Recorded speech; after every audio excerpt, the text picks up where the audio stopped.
And Srila Prabhupada received Diksha in 1936 and carried forward with an instruction given to him by Bhakti Siddhanta to take the message of Lord Chaitanya.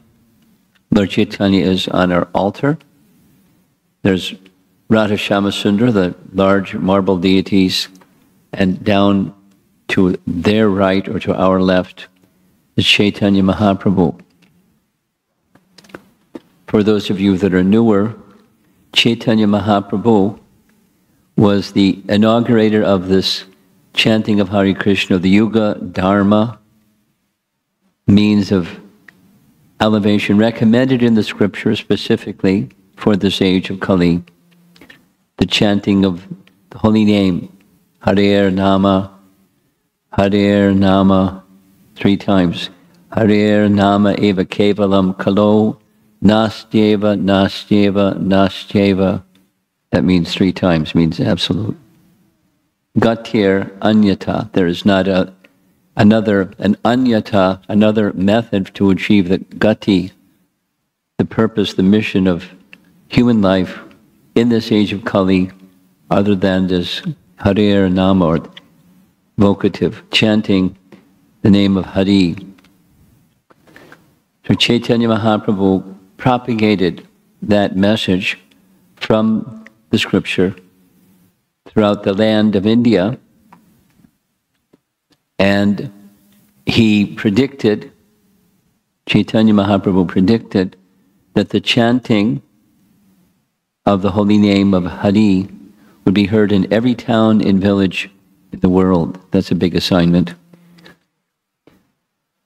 Time passed, and an organization was developed by Bhakti Siddhanta Saraswati Thakur to establish a stronghold, 64 temples, Gaudiya Mat temples throughout the land of India, and he wanted very much, as did the previous members of disciplic succession, to see this chanting went all over the world. So he gave the instruction to some, and specifically to Srila Prabhupada, to take that mission and deliver it to the English-speaking parts of the world, and then eventually to all the parts of the world. The every town and village message of Chaitanya Mahaprabhu. So the person from whom that instruction came directly was Bhakti Siddhanta, and we're honoring his 150th appearance anniversary.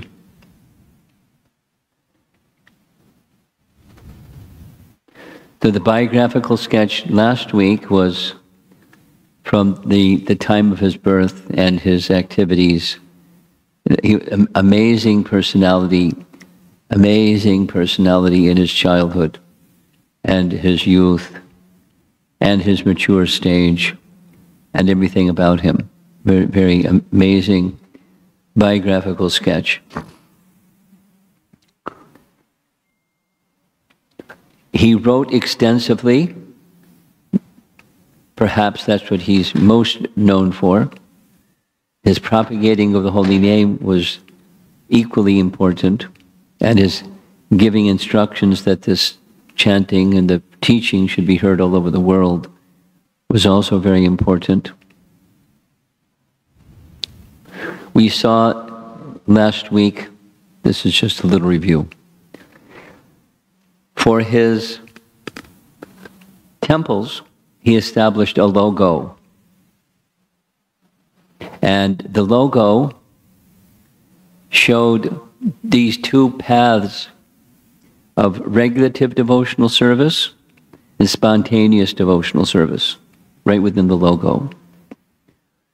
So on the right side, looking at the logo, there's the deity of Lakshmi, Narayana, and there's the worship according to the Pancharatriki Vidhi, the rules of the scripture for worshiping. And he taught them. and he installed deities and so forth, according to those vidhis, or the rules of bhakti, to attain the spiritual platform. And then over on this side of the logo was Srimad Bhagavatam. And down below was the mridanga and kartals, the musical instruments for propagating the chanting of the holy name. And in that little wedge of his logo was a printing press. Of course, printing presses in those days looked a little different than printing presses today, but you can see very clearly from the design that it's a printing press. That is to say, he placed great value to disseminate the teachings of Srimad Bhagavatam and Bhagavad Gita and the various bhakti shastras, the scriptures in relation to service to the Supreme Lord, through the medium of printed word. He spoke extensively, and many of those words that he spoke were later transposed or transformed or transcribed into printed literatures. And what we're going to do this evening is give you some samples of what you see in this little sketch. He's at a desk. He's looking at you, or us. And one of the ways that he gave personal instructions to many, many, many was in the form of his writings to specific disciples. Now, there's a distinction between specific writings to specific disciples and scripture and commentary on scripture, because scripture and commentary on scripture is for everyone, and the letters and personal instructions wasn't necessarily for everyone, just like instruction to Prabhupada to take these teachings to the English-speaking parts of the world, because he was proficient in English, even as a young man. So that was a personal instruction. So many of the instructions, there are books with his letters and writings from his books and from his letters that we're going to have a look at just now. So we're going to get a little snapshot of basically one-liners, and then a few more things we'll hear. So this is part 2. The teachings of Bhakti Siddhanta and choice words that he used to give some of these teachings. And there's many. This is just a small selection.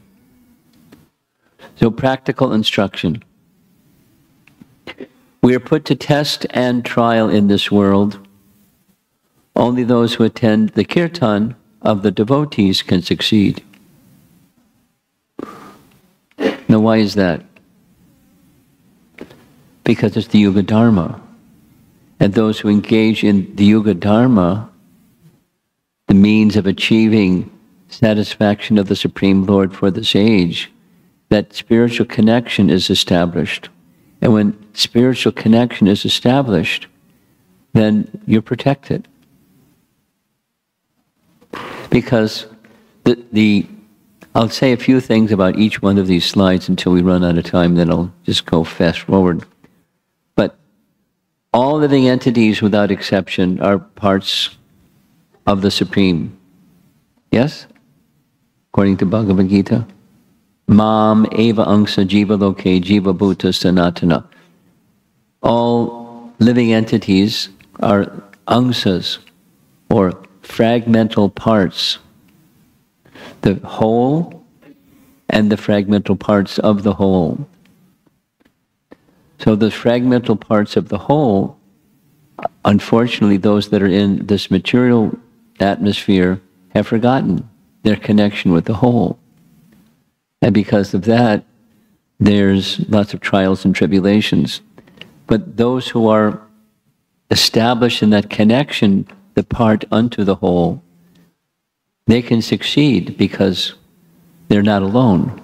Or just like many little children are moving around the temple room here, and they're holding their hand of their father and their mother. One child came in holding the hand of the mother on this hand, the hand of the father on that hand, and the father pulled back his hand and said, "Go with your mother." And the child was going.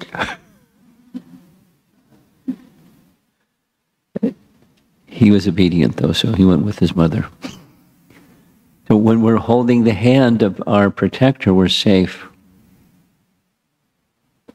Even if there's some danger, the protector will protect you at all costs. That's just the nature of what to speak of. That protector is all powerful. And there are so many nice things to say about that, but we're going to move on. Every spot on earth where discourses on God are held is a place of pilgrimage.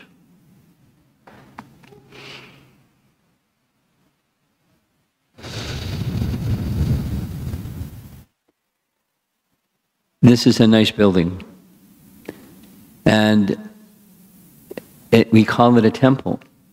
We call it a temple because discourses on the personality of Godhead are held. Over there, there's a building, and over there, there's a building. We don't call them temples. Or many of our temples, in the early days especially, were just homes. Like the Denver Temple. It's a house in the middle of a row of residential properties. And there's a house, and there's a house, and in the middle is a temple, or a place of pilgrimage. What makes it a place of pilgrimage? Of course, there's a deity, but even before there were deities, it was a temple. Because a place worthy of going for purification, because the means of purification is, most importantly, that discourse on the topics of transcendence, just as we're attempting to do this evening. And with each of these slides, there's another photograph of Bhakti Siddhanta in different moods, at different times of his life. Possession of objects not related to Krishna is our main malady. Well, and in one sense, what is there that exists that's not in relation to Krishna? Answer: everything that exists is in relation to Krishna, so there's nothing that exists to get attached to that's not related to Krishna. But if you think that it's not related to Krishna, that's the problem. Trying to proprietorship the I am this body, and mine is that which is in relation to the body, the products of this body, like my work and the income that I receive from my work, the fruits of my work, or my family and the things that I buy with my money, my house, my car, my this and my that. So the I and mine consciousness, that's his point, seeing separate from Krishna, that's the main malady. Because we want to be the enjoyer. To be the enjoyer, there's objects. And being the enjoyer of objects, not seen in relation to Krishna, that's the disease of material life.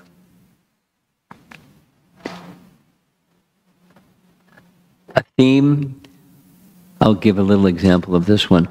Let me not desire anything but the highest good for my worst enemies. Now, maybe some of you don't have any enemies. But if you become successful, you're guaranteed you're going to have enemies. Guaranteed. Even if you're not successful, you can have enemies, but you become successful. So Bhakti Siddhanta was very successful.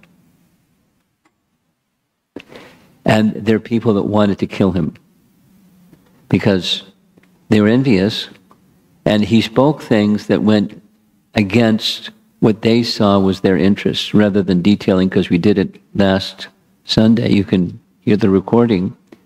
But there was a murder plot. to kill him. And the place where they were attempting, the planned murder was in the city of Navadvip. A little background. The birthplace of Chaitanya Mahaprabhu, several hundred years ago, all of a sudden they said it's in this place called Navadvip. And because it was the birthplace of Chaitanya Mahaprabhu, it became a city. And the income of the city had a lot to do with this being the birthplace of Chaitanya Mahaprabhu. And, when it comes to money, people get very touchy and delicate. So what happened was Bhakti Siddhanta's father was involved with he was the high court judge in Puri during his peak of his administrative days. So he had access to government records, and he was looking at government records, and he saw, this is detail, he saw that this city of Navadvip was new, and previously the course of the Ganges, listen carefully, after Chaitanya Mahaprabhu's departure, he saw from maps, historical maps, that the course of the Ganges shifted, and what was the birthplace of Chaitanya Mahaprabhu became underwater under the Ganges, because it shifted in an easterly direction. And after some time, the Ganges again shifted and moved back close to where it was during Chaitanya Mahaprabhu's time. And all the records, part 2, all the records of Chaitanya Mahaprabhu's childhood and his early life was his birthplace, the place of his mother and father, was on the eastern side of the Ganges. But the Ganges course shifted, and where his home was now under the Ganges. And then when the Ganges again shifted back, this place, Navadvip, became known as the birthplace of Chaitanya Mahaprabhu, although it was on the western side of the Ganges. 2 plus 2 didn't equal 16. So there was something wrong with the math. And then some other things happened. And Bhakti Siddhanta, his father established that the birthplace of Chaitanya Mahaprabhu was in fact on the eastern side of the Ganges. And he had a vision one night, an effulgent light at night from a rooftop in Navadvip he could see. So he followed that light and found what he accepted was the birthplace of Chaitanya Mahaprabhu. And he asked around, how come there's no structures on this? And the villagers said, they were agriculturalists, that nothing grows there. Only tulsis grow there. No rice, no potatoes. We can't grow anything there. Only tulsis will grow, so it's useless. So that led him to other events happened. He brought Jagannath Das Babaji to that spot, who was nearly 100 years of age at that time. He couldn't walk. He had to be carried in a basket. No taxis. He was carried in a basket. And he jumped out of the basket and confirmed that this is the place. So Bhakti Vinod Thakur, Bhakti Siddhanta's father, established a little temple. And he requested Bhakti Siddhanta to build a formal permanent temple. When they were digging, listen carefully, they're digging in the area for the foundation for the temple, they found buried deep into the earth, which was previously the birthplace of Chaitanya Mahaprabhu, but for some time it had been underwater, so it had been covered by Ganges mud for a long time, was the original deity, Adhoksaja Vishnu deity, that was worshipped by Chaitanya Mahaprabhu's father.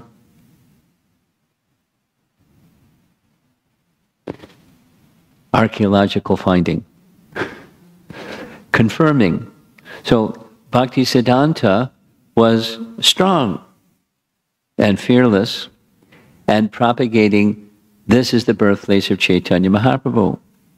And part of the place they spread that good news was in Navadvip.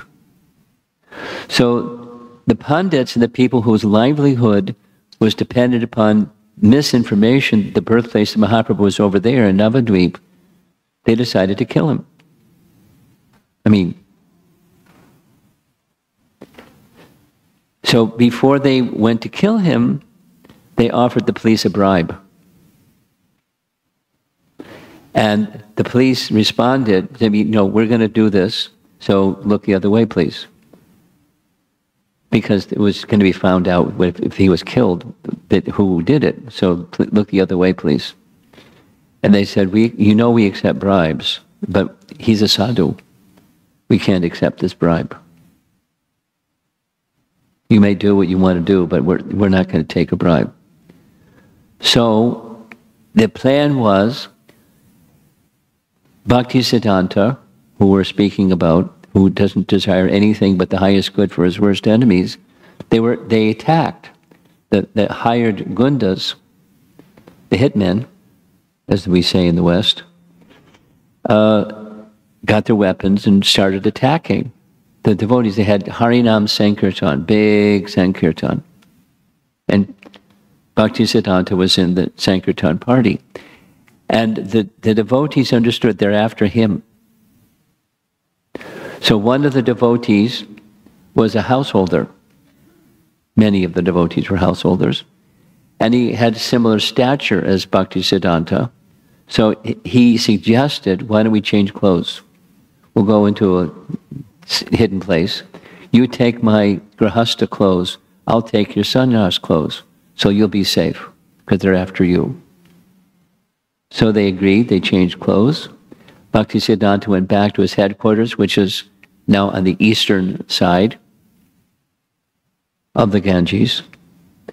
And the police found out about the attempted murder and the beating up and harming of all the other Vaishnavas.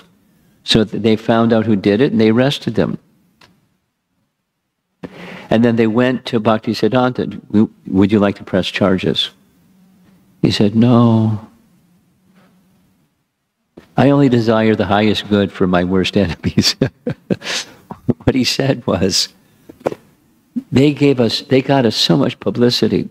This was all over the newspapers, and there's no social media or any of that stuff at that time, but so much acclaim for the chanting of the holy name.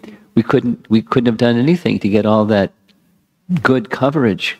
So you send them my thanks. No, I don't want to press charges. And he lived his life that way. He didn't just say it and did something else. He was a very magnanimous person.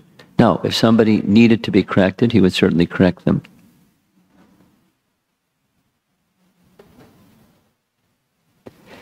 As dalliance with the body in luxury increases, so wanes the spirit of service to the Lord. Now, he was a very successful, prominent, powerful sadhu. And what happens sometimes is persons like that get praise, they get donations, he could live a comfortable life, but he didn't live a comfortable life. Whatever he received was for Krishna's service. He never dallied with luxury. And we had heard some details last Sunday, the degree of austerity that he underwent.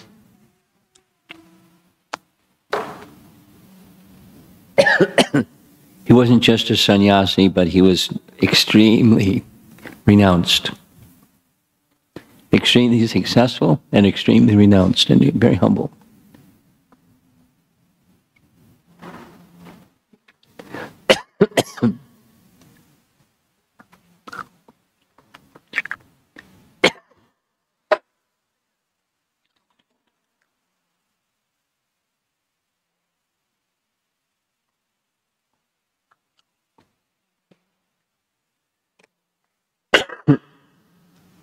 I thought it would happen before class. I started coughing. I thought, oh.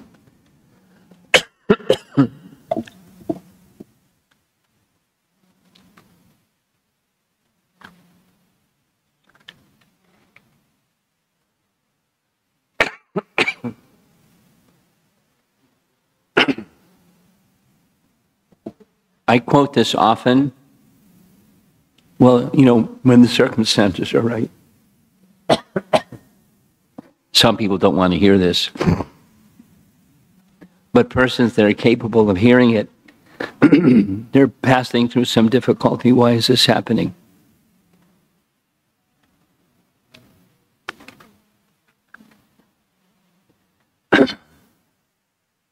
Those favored by God find their paths set by thorns.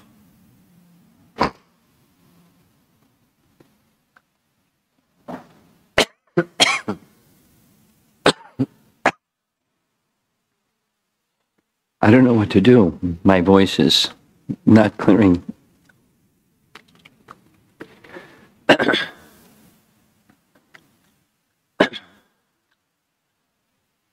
There's no peace or happiness in our worldly life.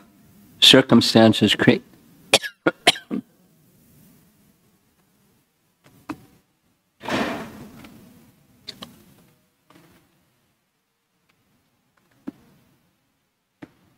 I don't know what to do.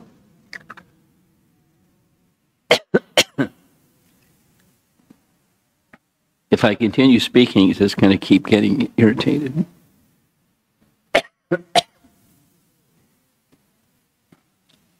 Maybe I'll just let somebody else read. Somebody have a microphone?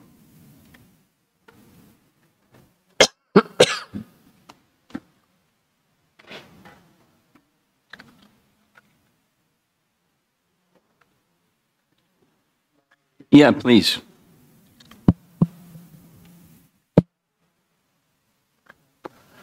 Chant the Mahamantra loudly and with attachment. This will drive away inertia, worldly evils, and pests.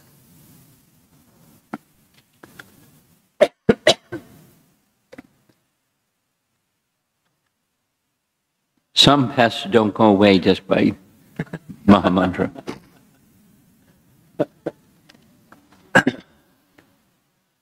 For a month, I was at an Ayurvedic clinic in Kerala. And it was that season where these little black bugs, a zillion of them, all. And where they came from, I don't know. And it was every day and every day and every day. They didn't go away from chanting Hare Krishna. So some pests, maybe people pests.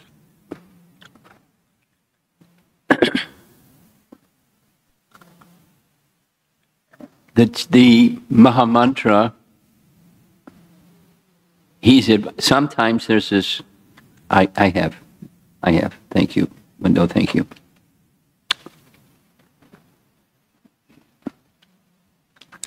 Sometimes there's discussion about whether the Mahamantra should be chanted, and there are different ways of chanting, in the mind, or whispering, or very softly, or very loudly. Of course, if you're in a public place, you don't want to chant too loudly.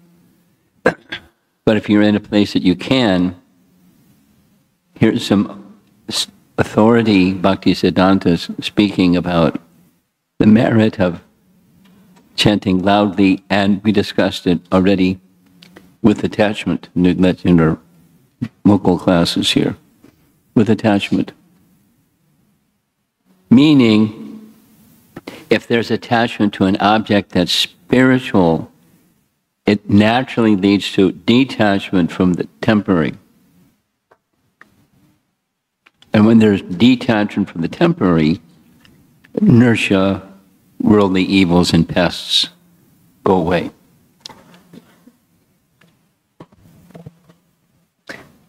Be indifferent to bizarre gossips. Stick firmly to your cherished goals. No lack or impediments of the world will ever stand in our way. There's always, we were discussing in our local classes here, obstacles are for everybody. Whether you're Prahlad Maharaj or Dhruva Maharaj or Maharaj Ambarish or whoever you might be, Vaikunthavasi, Vrindava, Vrajavasis, or a great acharya or just an everyday fellow or lady, there's going to be obstacles. Worldly impediments cannot check the flow of bhakti. They can't create, they cannot check the flow of bhakti. And it's really easy to get distracted on the path of spiritual life. Stay fixed on your goal, spiritual goals particularly, cherished goals.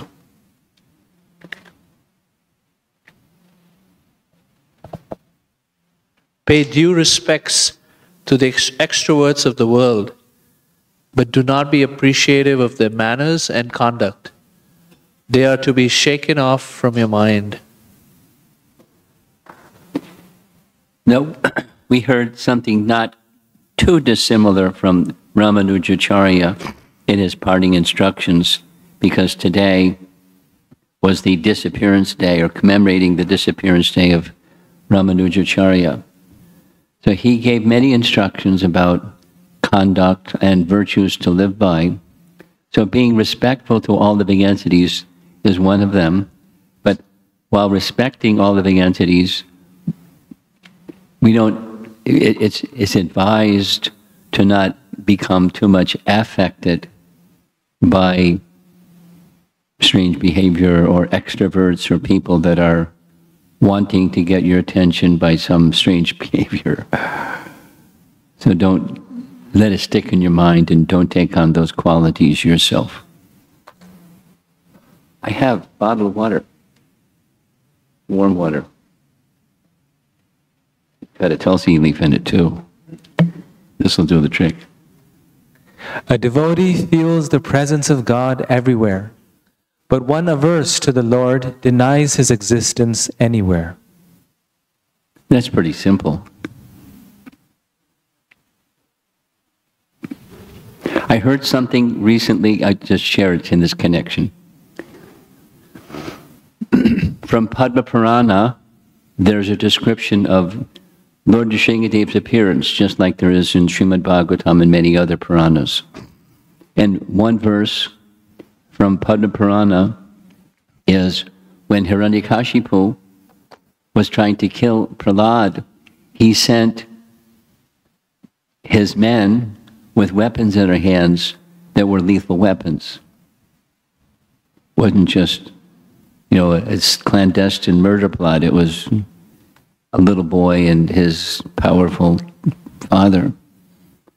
So that the prayer in Padma Purana is Prahlad is praying to the weapons. Within you, a form of the Lord is present. And because the form of the Lord is present and the Lord is my protector, I know that these weapons will not harm me. So he was able to remember the personality of Godhead's presence even in the course of danger. And one who has the presence of God everywhere has nothing to fear. But those who are averse to the Lord, that's another story. It's a position of bhaya. Bhayam dutiyam abhiniveshitak syat. Next. You cannot appreciate transcendental matters with the reasoning of the world. It is sheer nonsense to decry them with the measuring stick of your intellect.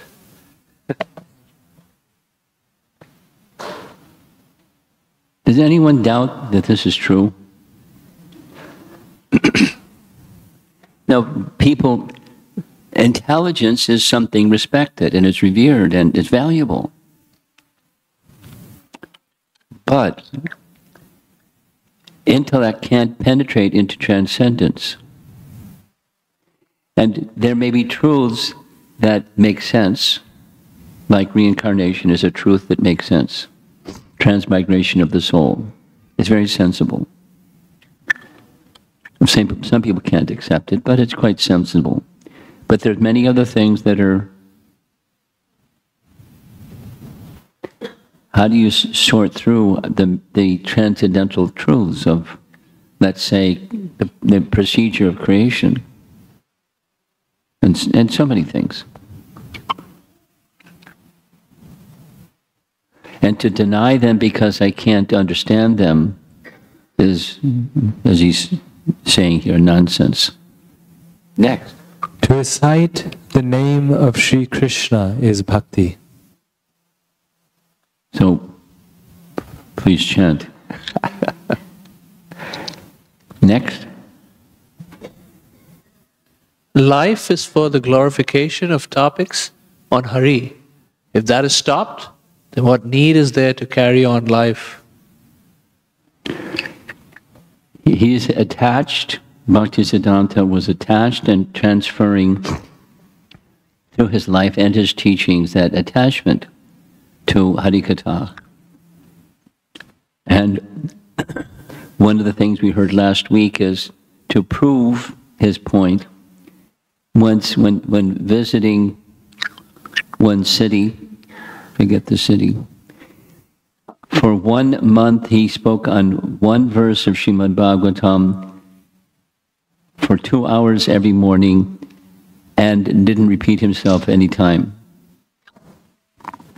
He was a connoisseur of speaking about the topics of transcendence. And he induced others by his deep love and appreciation for that activity. There's life in those topics. Next. Physical illness with Hari Bhajan is preferred to physical fitness without Hari Bhajan.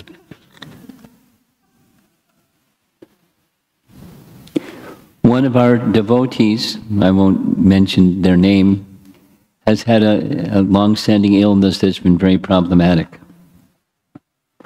He went to the same Ayurvedic clinic that I went to, and he's 90% better. May he go the other 10%. But please pay attention to what it says. No, which is better? No, illness is not to be dallied with. You deal with it. But better to have physical fitness with Hari Bhajan. Next. Our span of life on earth is short. Our life will be crowned with success if the body wears out with constant discourses on Hari. As you can see, he's a fond lover of Harikatha. Here's a teaching. In the propagation of the holy name, he explained that the chanting of the holy name is Hari. But Hari is not worshipped alone. Hari is worshipped with his consort, Shakti. So Radha, Krishna, or Sita Ram, or Lakshmi Narayan. And as deity worship is done that way, so also the chanting of the holy name is to be accompanied by Harikatha, because that's the Shakti of the Supreme Lord through sound. Just like the Vedas are Shruti, there's female. So Harikatha, the sound vibration of Hari, goes well with the chanting of the holy name. Next. We are here on earth not to work as artisans for making big buildings with wood and stone, but to work only as messengers for the teachings of Sri Chaitanya Deva. And he lived his life accordingly. From his childhood, he had that training, he had the acumen, he had the skill, and his whole life was completely dedicated to the teachings of Lord Chaitanya, and passed it on to our founder Acharya, who has passed it on to us, and we're being encouraged to pass it on to others as well. Next. A sycophant is neither a guru nor a preacher. Now, Bhakti Siddhanta, English was not his first language. But if you read Bhakti Siddhanta's writings, you better have a dictionary. So I had to look this one up. And the dictionary definition is someone who praises powerful or rich people in a way that is not sincere, usually in order to get some advantage from them, like a flatterer. You flatter somebody because you want something from that somebody, and it's not genuine, it's just you want some favor from them. So don't be like that, is his advice. Now the photograph is, he's next to a king. Now, during his time, there were still kings, and he volunteered to become the librarian of that king because he didn't want to do what many young people are expected to do, get a job, get married, and have a family, and get tied down to all of that. He didn't want that, so he took the association of this king, and the king became a great devotee. Another? To transform the adverse desires of the jivas is the supreme duty of the most merciful.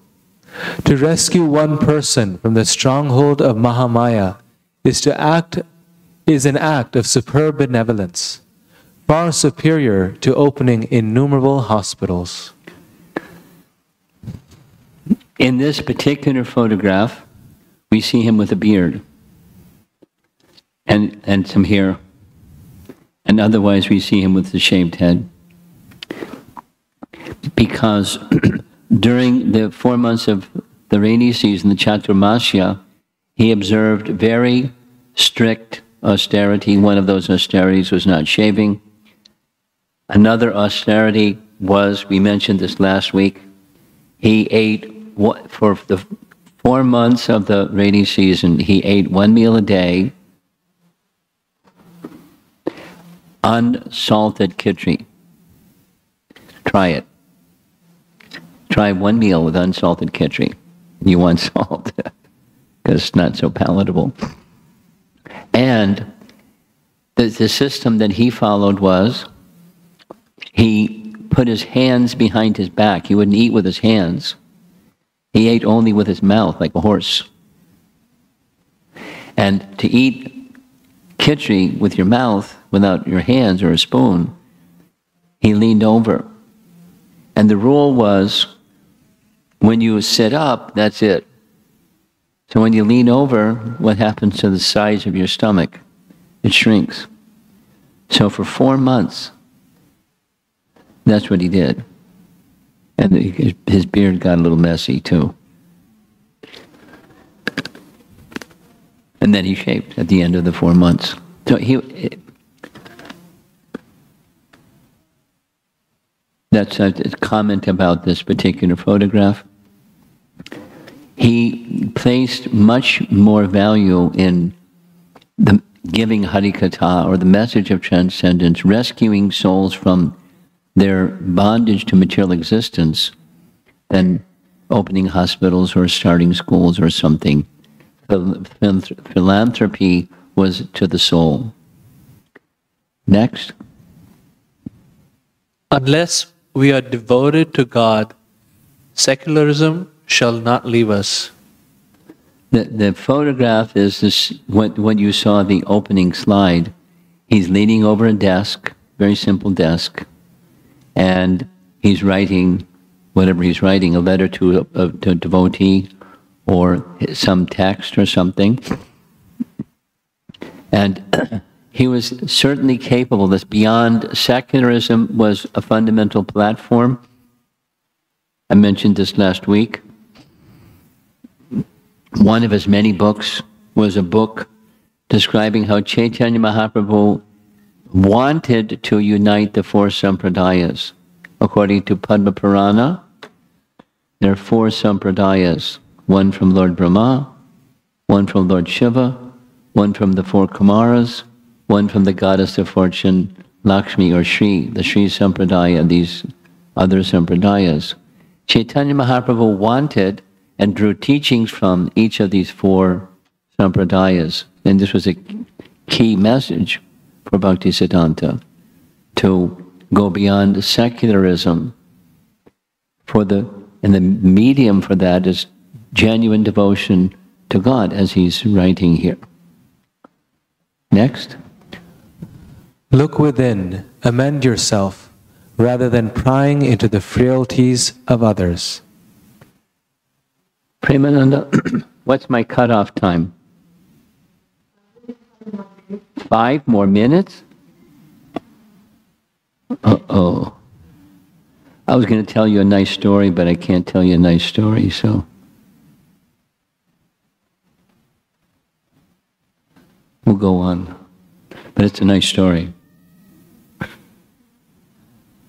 I'm going to tell you a nice story.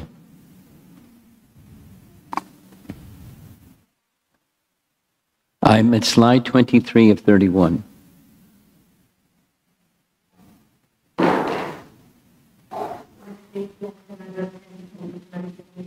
Eight minutes. Okay, she just gave me 3 more minutes.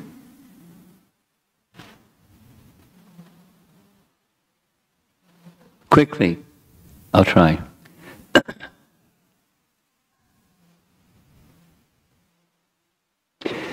The very first, as a college student, the very first Krishna conscious literature I received was a Back to Godhead magazine that featured an article by Bhakti Siddhanta. Long story short, it had very high language. It took me 3 hours to read the article. The title of the article, I had to look up 3 of the words. The Bhagavad is morphology and ontology. And then everything else was on that level of language.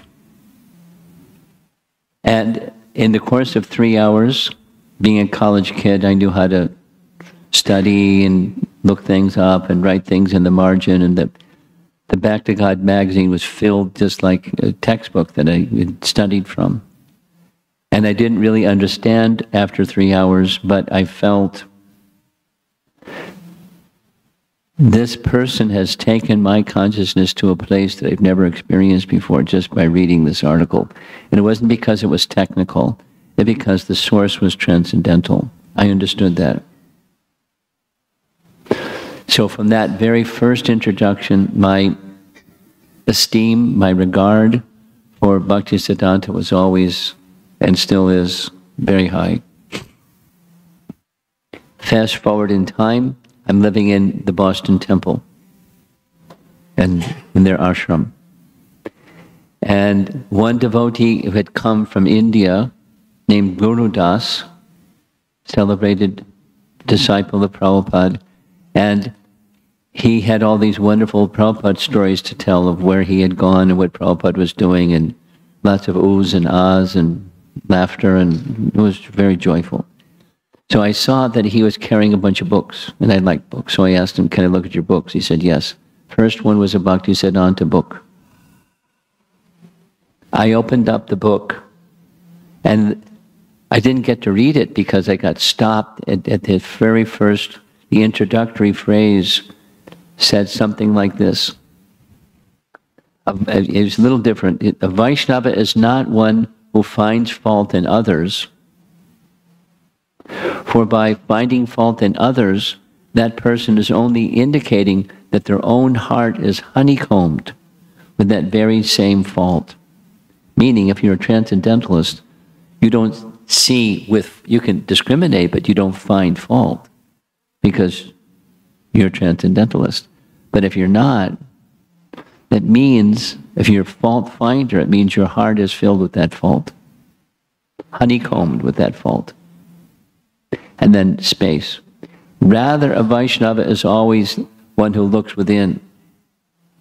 Because make yourself whole, and make yourself pure, make yourself a proper instrument of Lord Chaitanya and the personality of Godhead.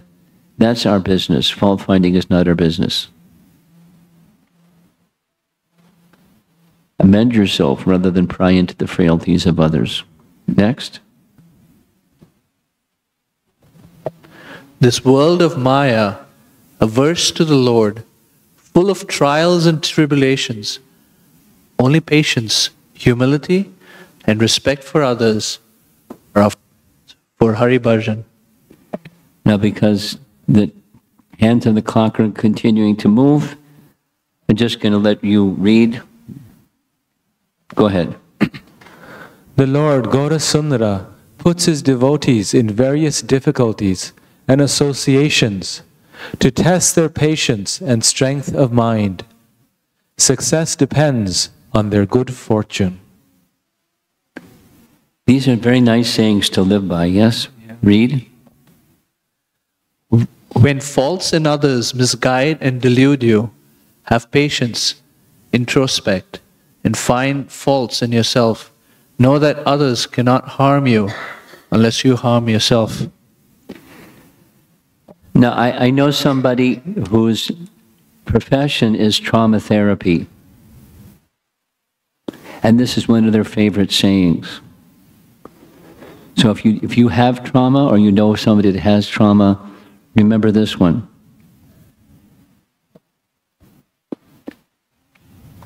Next. I wish that every selfless, tender-hearted person of the Gaudiya Math will be prepared to shed 200 gallons of blood for the nourishment of the spiritual corpus of every individual of this world. Compassionate. And I'm going to go fast forward to Brahma Samhita. One of his writings was commentary on Sri Brahma Samhita. And if technology cooperates, I'm going to have you hear his language. This is Prabhupada reading from the foreword of Sri Brahma Samhita. The materialistic. Guess what? It's not working. The materialistic. Oh, fooey. Oh well, time is up anyways. It's really nice. Let me try it again. Okay.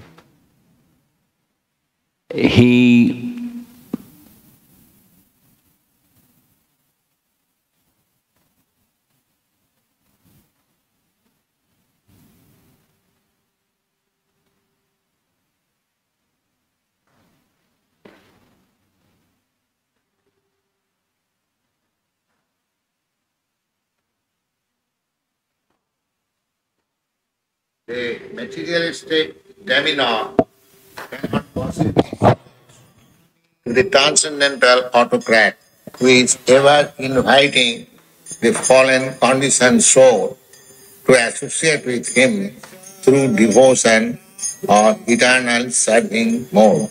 The phenomenal attractions are often found to attain sentient being to enjoy the variegated position which is opposed to undifferenced monism.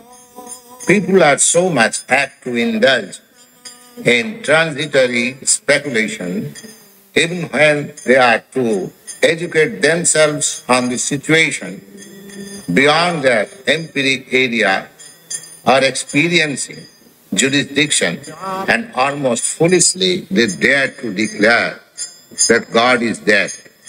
The songs of Brahma Samhita as Chintamani Prapara Sadvasu will surely help such souls in their march toward the personality of Godhead in the spiritual kingdom, which is lying beyond their sensuous gaze of inspection. That's Prabhupada reading the high language of Bhakti Siddhanta that's taken directly from the foreword of Sri Brahma Samhita. I did that just to give you a little sampling of his elevated language. There's different ways of doing that, but Prabhupada gave us that recording very, very early in the Hare Krishna movement with dedication to Bhakti Siddhanta.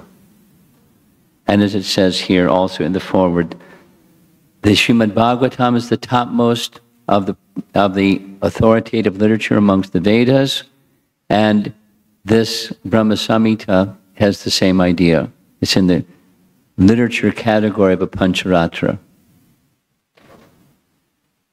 And here's our last slide. Give up pride, the weed that chokes the creeper of devotion. And there's lots of things to say, but time is up, and I'll yield the microphone to Premananda.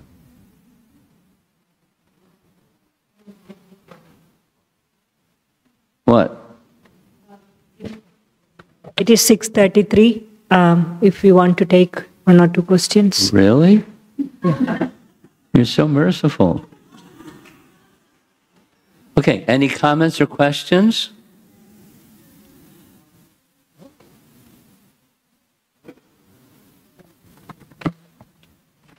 Over here.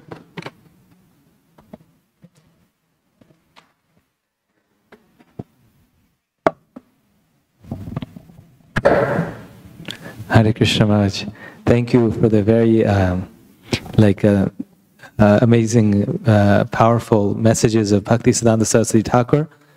Maharaj, how do we reflect on the phrase, "Others cannot harm you unless we harm ourselves"?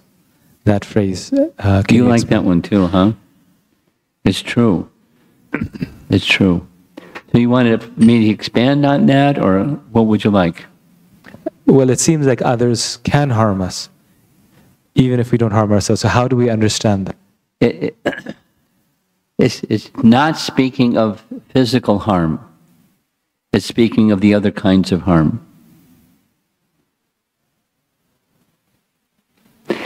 Victim consciousness is very common, but it's the mind that makes us become the victim. It's not the words or deeds of others. No, physical harm is yet another, like the murder attempt. So that's different. But he was protected. And so the sense of being protected by the supreme powerful person is where we should take our shelter. And my understanding of this particular message is not physical, but all the other kinds of harm that one might do to another.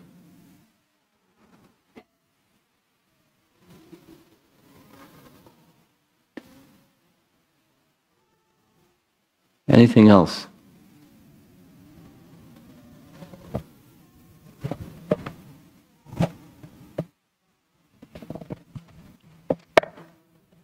I just wanted to repeat on this point, Guru Maharaj, what I've often heard from you, from Viktor Frankl. Everything can be taken from a man, but one thing, the last of the human freedoms, to choose one's attitude in any given set of circumstances, to choose one's own way. Yeah, that's a different author, but same message. Same message. Okay, Premananda, take it away. Maharaj, what is spiritual corpus? What is spiritual corpus? Spiritual corpus, your spiritual form. Corpus, form, body. Okay. Spiritual form. Siddha Deha. Oh, okay. Okay. Thank you so much, Maharaj. Please give a warm applause.